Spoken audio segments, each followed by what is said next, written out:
obviously, Google knows a lot about you. Facebook knows a lot about you. You know a lot about what books people want to read and what things people want to buy. And I don't know, maybe you know some other thing. Want to tell us other domains in which you know? I mean, to talk to you, Walt, in particular. What about privacy? One of the reasons we always wanted to greet you by name on Amazon is so that as soon as you come to the site, you see, welcome back, Jeff Bezos. You know you're not anonymous on our site. And you know that in a way that would never be as clearly articulated by a set of terms and conditions. Because we're greeting you by name, we're showing you your past purchases. And so to the degree that you can arrange to have transparency combined with an explanation for what the consumer benefit is. So that's sort of the commercial piece. And then you get into the sort of the tension between privacy and national security. And that's what you see. We're very like-minded with Apple on this point. We filed an amicus brief on their behalf. But I believe that it is an issue of our age, and that we, as a citizen-run democracy, are going to have to deal with that. Personally, I'm utterly astonished sometimes that this box shows up on Sunday, and I only bought it Saturday at 7 o'clock. Yeah. It's there on Sunday. Yeah. So that's pretty cool. Yeah. But that's not your truck. That's in some cases USPS or whatever. So yeah, it depends on where you are. Sometimes it's our truck. In the U.S., it's mostly not our truck. In the U.K., it's our truck half the time, and it's Royal Mail the other half. Well, are you aiming to take over that last mile or that last few miles? No, but we're aiming to supplement it heavily. So what's happened is, and this happened first in the UK, that the Royal Mail ran out of capacity at peak. So we have to plan, just like any company would, we have to have capacity not for the average load, but for the peak. What is the deal with these brick and mortar bookstores? The ones we're opening? Yeah. It is, we opened one, and we've announced a second one in San Diego. The first one we opened is... So remember, I'm a journalist. 2 is a trend. Yeah, no, and we'll probably open some more. We want to, we'll just open a few to begin with, and we're learning. And we've got a few experiments that we're rolling out over time to try and figure out what the right format is, what the right store size is, what the right approach is in general, how it should interact with having a Prime membership, and all the there's a bunch of things that we want to try inside the stores. And already we like what we're finding. Isn't that what all the bookstore owners said when you started killing them 10 years ago? Well, they don't have the place where we could come and have fun, and we serve espresso, and you could walk around and find a book. Well, as a serious point, independent bookstores are sort of rebounding. Yes, they are. So that's not really. But they did say that. It's not the key point of your question. But yeah, there is. I think some people did. For us, it seems normal because we never think of ourselves as tied to any particular technology or skill set. We think of ourselves as tied to our customers, and we're trying to work backwards from their needs.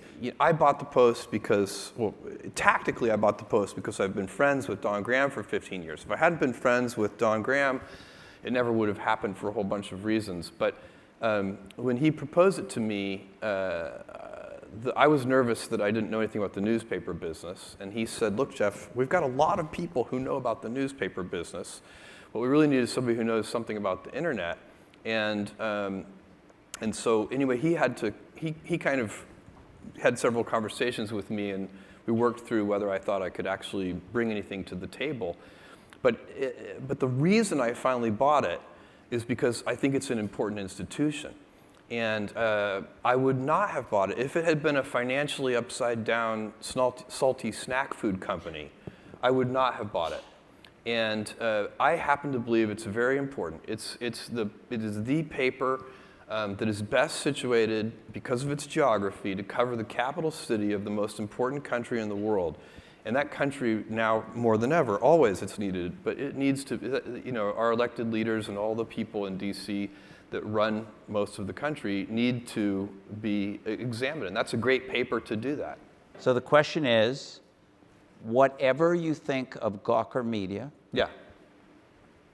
And you can say what you think of it if you want, but whatever you think of it, do you think somebody who happens to be a billionaire ought to be able to fund a series of lawsuits, regardless of their merit, whose real purpose is to put that company out of business and destroy them for personal reasons? Yeah, I don't. You know the old saying that sometimes, I think it's attributed to Confucius. Who knows if it's really Confucius or not, but seek revenge and you should dig 2 graves, one for yourself. And, really, you just want, you always have to ask yourself, how do you want to spend your time?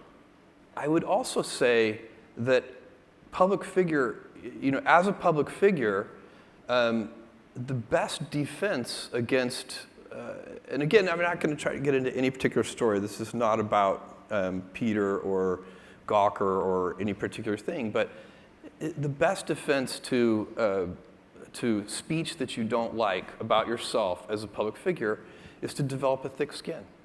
If you're doing anything interesting in the world, you're going to have critics. The only way, if you absolutely can't tolerate critics, then don't do anything new or interesting.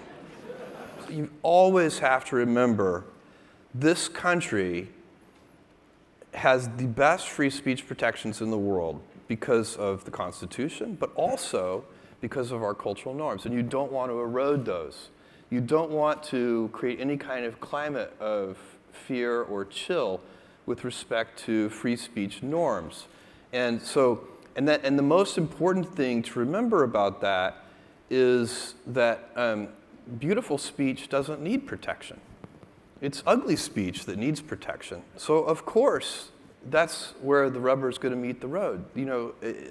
Somebody is going to write something very ugly, and certain people will say, well, they need to be punished for that ugly speech.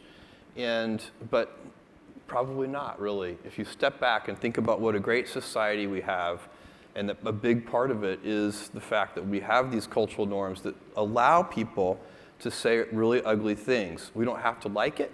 We don't have to invite those people to our dinner parties. There's also, but you should let them say it. Career choice is for our fulfillment centers. And what we have done is we have put together a training program that teaches people in-demand careers in in-demand fields where they can get high-paying jobs. Could be airplane mechanic or nursing or commercial truck driver, driving big rig 18-wheelers, which is a very lucrative job and very expensive. It's anywhere from $4,000 to $6,000 to go through the training to get a license to do that. So we have at Amazon a bunch of entry-level people in our fulfillment centers who, for some of whom, they'll stay with us and they'll build a career with us. But for many of them, it's a stepping stone on the way somewhere else. And what we want is for them to have a choice. So if they would rather be an airplane mechanic, and there are a couple of key things. One is you have to prepay the tuition because it's really hard for people to, even if you were going to reimburse them, it's hard in many cases for entry-level employees to pull together $5,000 or $6,000 in a lump sum to pay for the cost of this kind of training. It's almost all done in coordination with local community colleges that service the neighborhoods where we have fulfillment centers. Okay, thanks. But we have a whole evangelist team that we're putting together to teach other companies how to do it. So if anybody is interested, you can email me, and I'm jeff@amazon.com.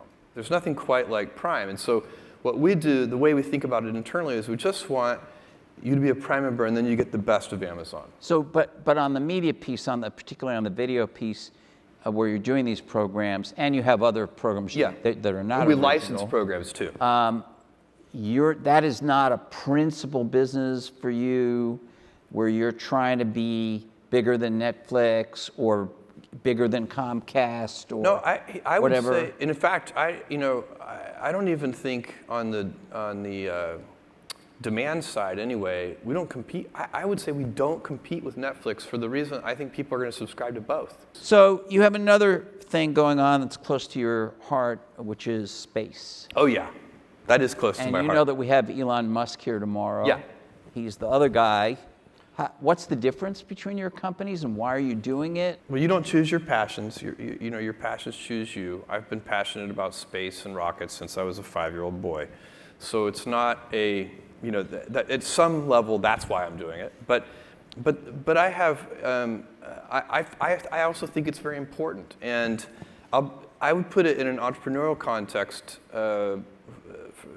which is that if you look at the dynamism in the space industry, it's very slow, very little has happened. It's been in stasis for 50 years, by and large.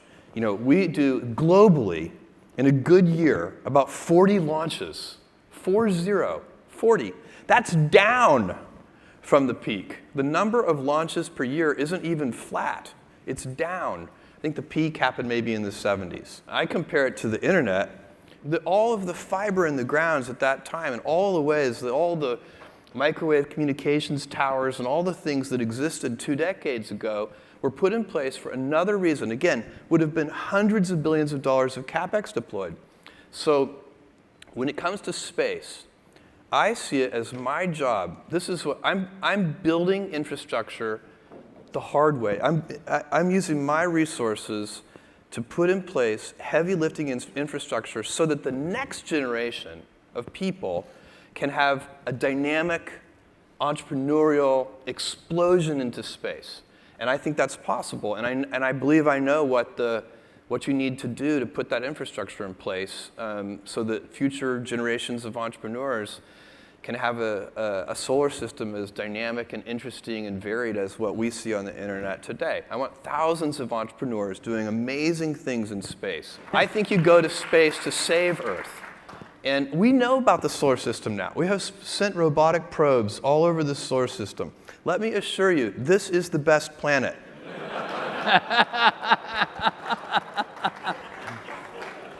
In this solar system. I rarely have Are you sure about such strong conviction about things, but let me assure you.